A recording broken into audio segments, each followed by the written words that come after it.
semuanya, kalian pasti pernah dengarkan istilah Konferensi Yalta, sebuah pertemuan super penting di penghujung Perang Dunia II. Tapi sebenarnya, apa sih Konferensi Yalta itu? Siapa aja tokohnya?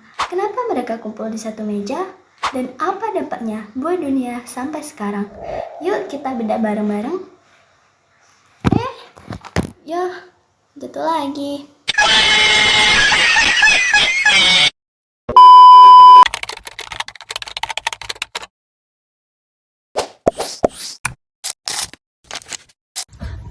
Konferensi Yalta adalah sebuah pertemuan antara tiga sekutu besar Perang Dunia II, Amerika Serikat, Inggris, dan Uni Soviet.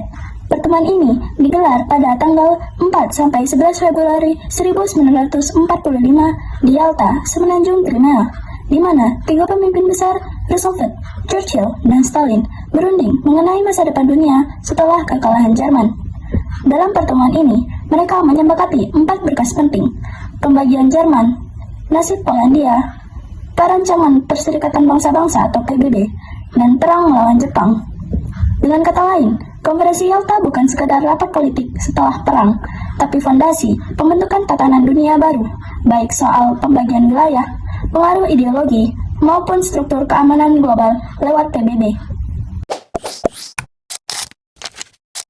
Ada tiga tokoh besar yang dikenal sebagai Big Three: Joseph Stalin, pemimpin Uni Soviet; Franklin D. Roosevelt, Presiden Amerika Serikat; dan Winston Churchill, Perdana Menteri Inggris. Masing-masing dari tiga besar ini juga punya penasihat di sekelilingnya. Mereka gak akan bernegosiasi sendirian. Winston Churchill ditemani Anthony Eden, Menteri Luar Negerinya, dan diplomat Alexander Cadogan, seorang ahli di Polandia. Sedangkan Roosevelt bersandar pada Harry Hopkins, teman dekat sekaligus tangan kanannya, serta Edward Stettinius, Menteri Luar Negerinya. Sementara Joseph Stalin didampingi dua penasihat utama, Vyacheslav Molotov, Menteri Luar Negerinya, dan diplomat Ivan Laisky. Menariknya, Roosevelt datang dalam kondisi sakit parah. Churchill juga sedang tidak fit, sedangkan Stalin justru tampil paling bugar dan percaya diri. Kondisi ini bikin posisi tawar Stalin jauh lebih tinggi dibandingkan dua sekutu lainnya. Jadi, bisa dibilang, Konferensi Yalta bukan cuma sekedar pertemuan diplomatik, tapi juga panggung besar di mana kekuatan dunia bersama penasehat-penasehat terbaiknya menentukan arah masa depan dunia setelah perang ini selesai. Jadi, Konferensi Yalta digelar di kota Resource Yalta, Semenanjung Crimea. Pertemuan ini dipusatkan di Livadia Palace, sebuah istana mewah peninggalan Tsar Nicholas II yang dijadikan tempat sidang pleno utama. Di sana, Roosevelt, Churchill, dan Stalin bertemu untuk merundingkan masa depan dunia setelah Perang Dunia II. Delegasi Inggris menempati Vorontsov Palace, sementara delegasi Soviet tinggal di Yusupov Palace. Lokasi ini dipilih karena cukup jauh dari garis depan dan relatif aman, namun alasan sebenarnya adalah keinginan Stalin agar konferensi ini berlangsung di wilayah Soviet. Dengan begitu, ia bisa menjadi tuan rumah, menguasai penuh jalannya pertemuan, dan mendapatkan posisi psikologis yang lebih kuat. Konferensi Yalta berlangsung dari Minggu 4 Februari sampai Minggu 11 Februari 1945. Pertemuan ini terjadi pada saat yang sangat tepat karena perang di Eropa sudah hampir selesai. Pasukan Jerman terdesak dari dua arah, Soviet dari timur, Sekutu dari barat, dan tinggal menunggu waktu sebelum mereka menyerah. Namun, di Asia situasinya berbeda. Perang melawan Jepang masih berlangsung sengit, terutama di Pasifik. Karena itu, pertemuan di Yalta menjadi momen yang krusial.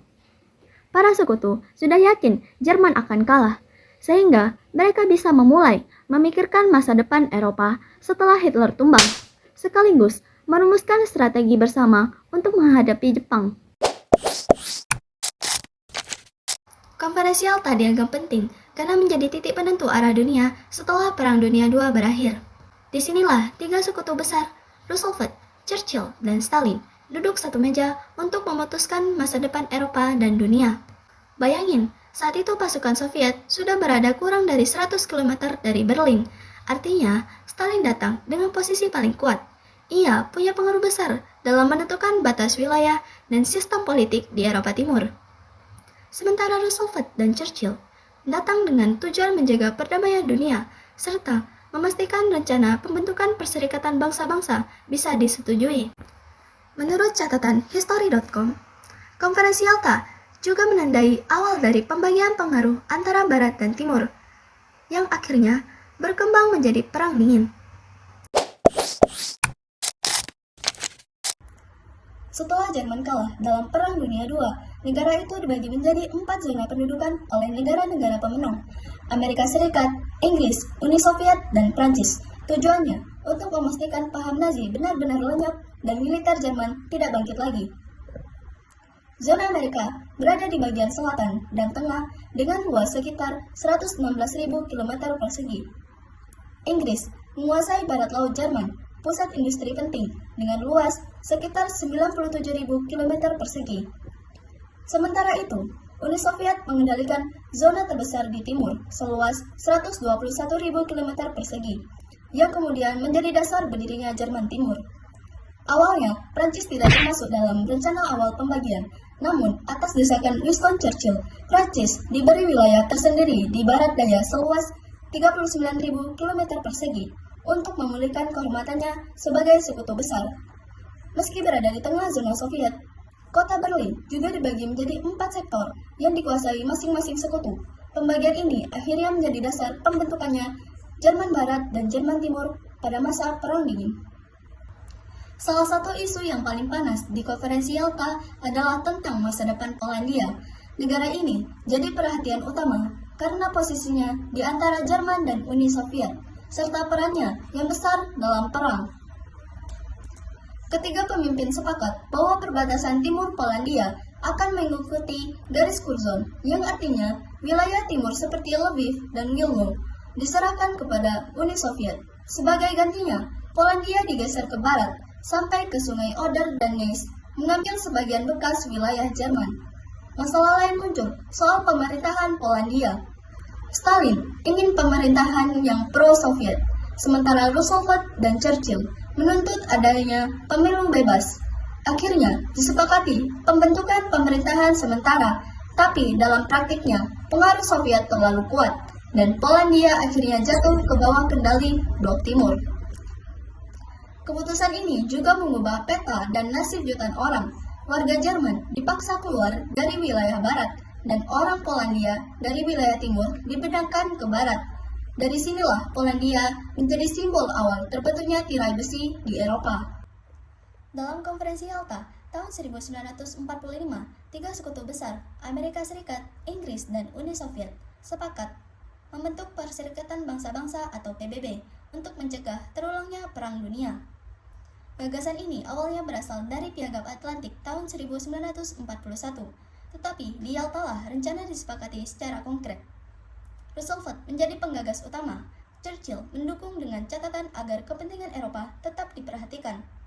Sedangkan Stalin setuju dengan syarat Uni Soviet mendapat peran kuat dalam organisasi tersebut. Dari hasil pembahasan itu, disetujui pembentukan Dewan Keamanan PBB dengan 5 anggota tetap: Amerika Serikat, Uni Soviet, Britania Raya atau Inggris, Prancis, dan Tiongkok yang memiliki hak veto. Kesepakatan ini kemudian dikukuhkan dalam Konferensi San Francisco pada April 1945 dan PBB resmi berdiri pada 24 Oktober 1945. Pembentukan PBB menjadi salah satu warisan terpenting Konferensi Yalta karena menandai awal dari upaya menciptakan perdamaian dan stabilitas dunia pasca perang. Dalam Konferensi Yalta, Stalin menyetujui untuk membantu sekutu berperang melawan Jepang, tapi dengan satu syarat: Uni Soviet mendapat beberapa wilayah di Asia sebagai imbalan. 3 bulan setelah Jerman menyerah, pasukan Soviet akan menyerang Jepang dari utara. Sebagai gantinya, sekutu menyetujui bahwa Uni Soviet akan memperoleh kembali wilayah Sakhalin Selatan, Kepulauan Kuril, dan hak pengaruh di Manchuria, termasuk pelabuhan penting Port Arthur. Kesepakatan ini juga menegaskan kemerdekaan Mongolia luar di bawah pengaruh Soviet.